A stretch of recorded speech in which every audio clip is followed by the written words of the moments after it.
Hi, my name is Melissa Oatman, and I wrote my book, Beautifully Broken, to help anyone who is struggling post-divorce, breakup, or loss.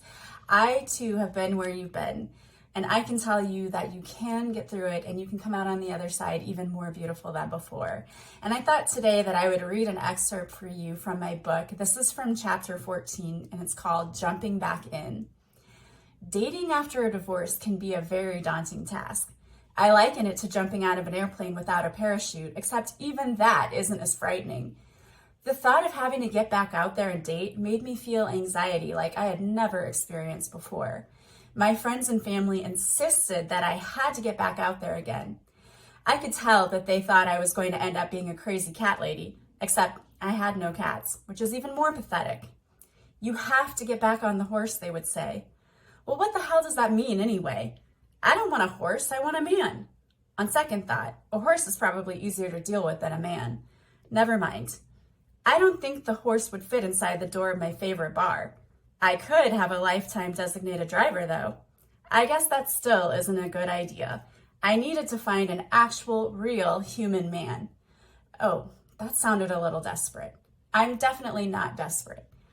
I would like to state that once again, I do not believe you have to have a romantic partner in order to lead a happy and full life. However, romantic partnerships can be very fulfilling. It's not that I didn't want one. I just had to put up so much armor around my heart that I truly didn't think it was possible for me to find someone again. I was wrong, of course. I had to let go of my fear and jump into the deep end of the dating pool head first and somehow manage not to hit my head and drown. So then came the next issue, which was how to meet someone. The way I met my ex-husband was through a fix-up. My family knew this guy who was so great. Yeah, thanks a lot, guys. They still apologize to me to this day for that. Just kidding. He did have some good qualities, and we made some pretty awesome kids, so it wasn't a total wash.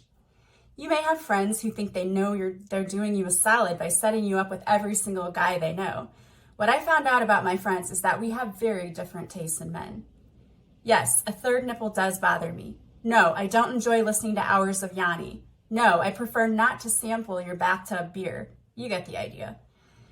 If you do decide to go out on a blind date set up by a friend, it can be pretty awkward, especially when you have to let your date know that you have zero interest in ever dating them again. Like, if I never saw your face again, that would be great. I'm not saying don't go out with friends of friends. It's just possible to meet someone this way. Just be careful about that. Whatever you do not let Karen fix you up with someone. She would probably set you up with a psychopath. This is Karen we're talking about. So how do you meet people? In today's technological world, the answer seems to be online. This is probably a very different experience from how you met guys before. At least it was for me. You may be thinking to yourself, hold on there, sister. I'm not ready to start dating again. I'm terrified at the very thought. I would rather get a tooth filled or have a mammogram. I get you. I was you. I hope you enjoyed. That was just an excerpt from one of the chapters. As you can see, I use a lot of humor, tools, and tips in my book to help you get through it. The book is available on Amazon, Barnes & Noble, and Goodreads. It's also available on audiobook on Audible. I hope you guys have a wonderful day. Sending you lots of love and light.